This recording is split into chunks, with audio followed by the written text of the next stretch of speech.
Hello! So we're in Cathedral Square at the moment. So over there you can see they're going to be building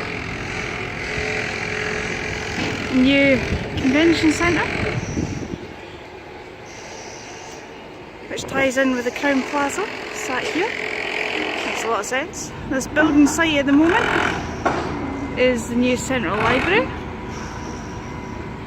So you can see in the picture there what it's going to look like. You've seen a lot of things that they've got Maori, so as well as the name of it, they'll have the Maori name, a bit similar to Scotland where we have Gaelic. So that's what it's going to look like. Hopefully it'll open, I think around about June next year. They've got a lot of work to do. Tourist bus. Novotel Hotel. There are only a few surviving high-rise buildings. If they aren't already high-rise, they're never going to exist. This is the cathedral that I think most people know about. This is the not so good side of it. When you see it from the other side, it doesn't look near so bad. They are meant to start work on it shortly. We'll wait and see.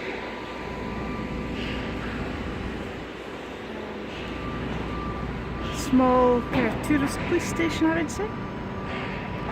You see the tram tracks. The tourist tram goes down here. They also have a dinner tram, so you can sit on a tram going through the city at night time and have a la carte meals. It's meant to be quite good. Okay, now we're in the heart of Cathedral Square. This would have once been the hub of the city. There are pictures back to the 1860s where it shows you the cathedral being built and this area being surrounded with all the main shops and banks. As you see, we've got outdoor chess here. It's not a sunny day, so there's not too many people here. Being spring, it kind of goes from highs and lows. We had 23 on Monday and today it's only 11 degrees. So quite a change. So the cathedral's been a lot of controversy, there've been a lot of decisions made, but they're now deciding that they're going to reinstate the cathedral. So you can see from this end they've got a lot of work to do.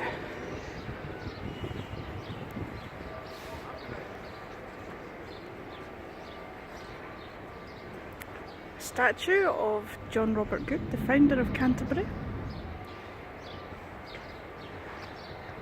On a Friday night they have a food market here. You can see a couple of stalls down there, but on Friday nights this place is packed and you get all sorts of stuff. You get German chimney cakes, you get Hungarian food, Chinese, Singapore, all sorts. Really cool. This used to be the old post office, I believe, but severely damaged in the quake, and I think it was one of the last things to be reinstated. Across the road you can see the BNZ building. So this gives you an idea. We have old buildings, the Ibis Hotel, some not so nice buildings, lots of glass shiny new buildings. Over here we have the Chalice, it was put up in the year 2000. In the background we have more buildings, some half built, quite a lot of car parks in Christchurch, and buildings still waiting to be reopened. Okay, we're at Hereford Street now. This is a good example of where we are. So across the road you've got some shops there, Hell's Pizza, really good pizza. Then over this side of the road you've got derelict buildings waiting to be pulled down, and you've got sites where the buildings have been pulled down, waiting for something to be built.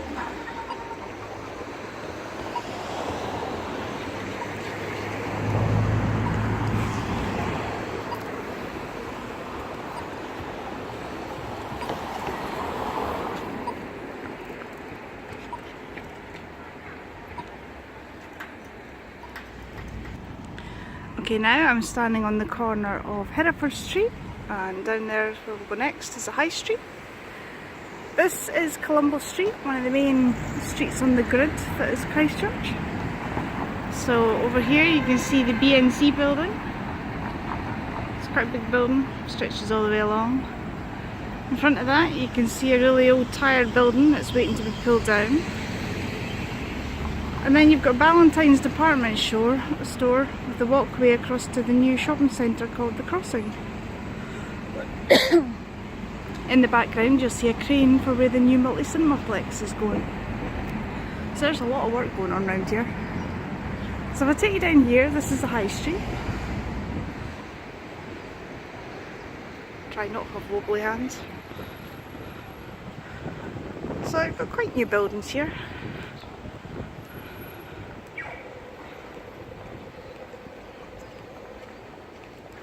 Not really much to see on this part. I'm going to stop it now and I'll move on to the next part. Okay, we're now further along the high street. And we're going to be where High Street meets Cathedral Street. Cathedral Street has previously been one of the main shopping areas. And these are all new shops that opened about 2 weeks ago, with the flagship store no doubt being H&M. H&M's probably about the only reasonable price shop around here. All the rest are quite expensive. When I had a look around, you were talking $160 for an item. So a coat, pair of trousers, whatever it may be. As you can see, there's still other stuff being built. So we're by no means finished here. And again, the holiday tourist tram comes through this way too, which is quite cool. So now we're going into the Crossing Shopping Centre.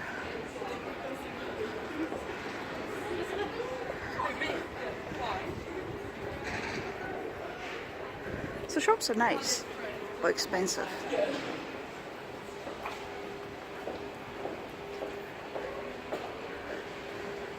Rollicking gelato, very good.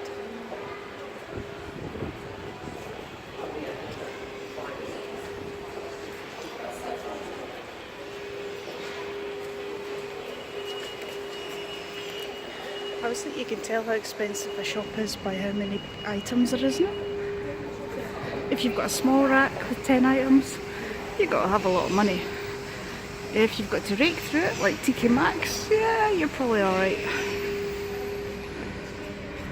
If I go back along here, you'll see all these units along here are still to open, and upstairs, so there's a lot more still to be done here.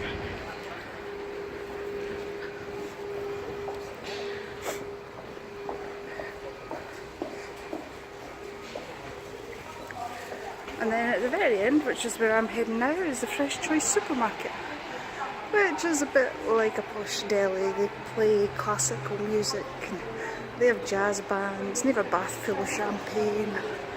It's kind of a bit different, but a bit cool.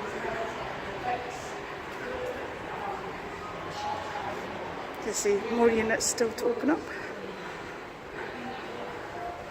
Flight Centre.